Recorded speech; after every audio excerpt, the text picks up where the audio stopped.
I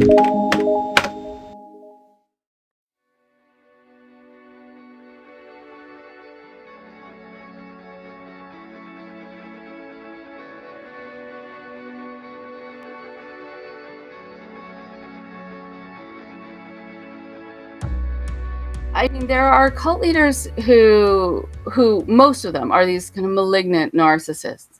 They have zero empathy. They seem like they do.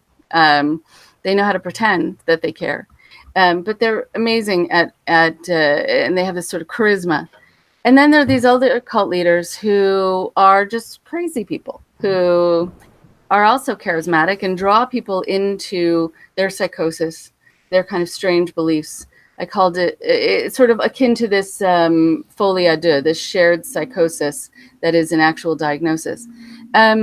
And then other ones who started out as just regular leaders or community leaders or spiritual leaders and then morph into someone who is very dangerous, sort of a la the Jim Jones of the world. And so, yes, I met a man who believed in that we were all aliens. His name is Rael. He still runs the group, the Raelians. Raelians, yes. Right? Cult, yeah. He's an odd bird, but what was fascinating about him was, I mean, my very little interaction with him was that he put his hand on my head. I went to go check him out because I had some clients who had lost their kids to this group, and he was having a meeting at a local hotel. So I went to go meet him if I could, and I did. I said I wanted to talk to him and that there were families who were suffering because their children had gotten caught up in this, and could he help? He put his hand on my head, and then he compared me to the height of Jesus, which was, unexpected. And so I knew why he was doing that, and why he was doing that in front of people. It was to make people believe that he had met him. So I said, "Oh, are you letting me know you've met him?" And he said, "Well, of course." So that was interesting. And to disarm you, hopefully, a bit as well, I'm assuming. Right. And I said, "Well, I'm sure you've met, many people." And he said, "Yes, Buddha and Moses and a lot of other heavy hitters." But even though he was, he had his arms out, he had these flowing robes, and he seemed so kind of gentle and serene. When I asked if he could help these families and if he could reach out to these people who had been pulled away into this group, he then kind of floated away. He suddenly turned with his robes following him, and he just, walked away like he just didn't care. And so I think that was really kind of fascinating, that here he was so interested in kind of making an impression on me. And when he thought he could, he really liked me. And as soon as I was asking him to do something, really take responsibility, he was gone. I met, I was in the room with a man who used to run a group based on Jewish mysticism. And he has since passed. But he also had this sort of fatherly or grandfatherly presence. And he was coming down the stairs of this house where he was running some of the meetings. And he missed a step and stumbled a bit. Everyone went running to catch him. And I thought that he, according to sort of how spiritual and mystical he is, he would be grateful.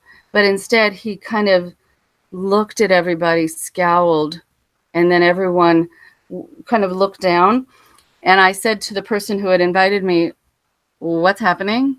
And they said, "Well, we believe in energy. And because he's perfect, because he missed a step, there's somebody in this room that caused that with their negative energy. And negative energy could be that they just doubted him for a moment. So everyone kind of looked inward to see if they had caused it." That was fascinating. That was fascinating also to see the group dynamic, the social pressure to take responsibility for things kind of endlessly that were just not your doing, that were not your fault, but also that the rules only apply to to the followers, not to the leader, right? He doesn't have to take responsibility for what he's doing to anyone else and how many lives I think that he was destroying. But everyone else, the people lower down, had to take responsibility for everything, including him. And then I also met someone who called herself a gypsy mom. And this was quite disturbing, actually.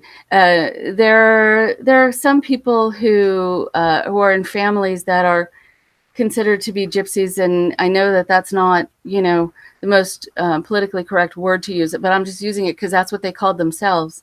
And I think originally Romani and part of the sort of gypsy circuit of people. You do get a lot of that over here. Yeah, that word is used quite a bit over here and in Ireland as well. Okay. So this particular family was running a couple of different shops, palm readings, tarot cards, all of it. And the woman who became my client went into one of the stores, got her palm read, and they asked her name. Her last name was the same as somebody famous, so they assumed that she was part of this famous family, which she was not. But they assumed then if they kind of used her, they could extort money from her family, which the family did not have. So they just hung on to her as an indentured servant and convinced her that she had to kind of work for them in order to be safe. She had to give up her life. She was sleeping on the floor. They sometimes drugged her. It was a really bad situation for a long time, made her very messed up. It was in an attempt, as they had convinced her, to keep her parents alive, who she was very close to. And this gypsy mom said she could see that something was terribly wrong with the parents. The parents had called the police. They said that their daughter now was a missing person because they couldn't find her for a period of time. And then they wound up, this gypsy mom and this daughter wound up in a mall, actually, in Los Angeles. And I was called by security to come because I was a name listed if this person showed up. And the police were called, and the police protected the gypsy mom, actually, from us. It was so disturbing. They made a line between us and them, and the parents showed up as well. They hadn't seen their daughter in years. And the police, who really don't know how to handle these situations, said, I bet you've seen this sort of thing before with police, haven't you? Yes. It's more than frustrating. It's devastating. It was devastating for the family.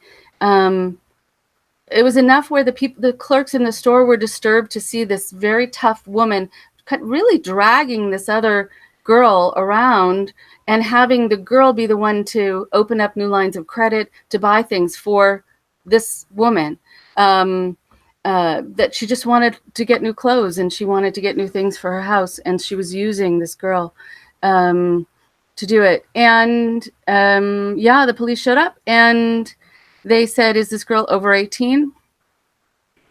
And the girl said that she was. She looked very dazed. She didn't know what was going on. And the police said, "That's all we need to know."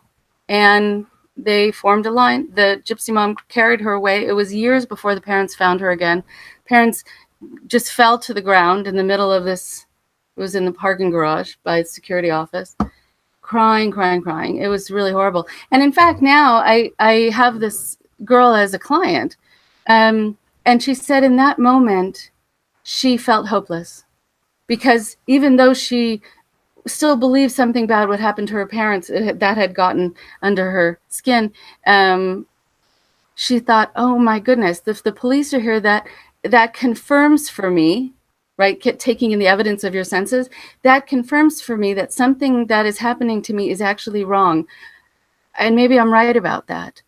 And then suddenly when the police protected her and the gypsy mom, she said, "That's it. My life is over. I'm stuck here forever." So I think police don't realize how much they are devastating the people in those situations and making them feel hopeless.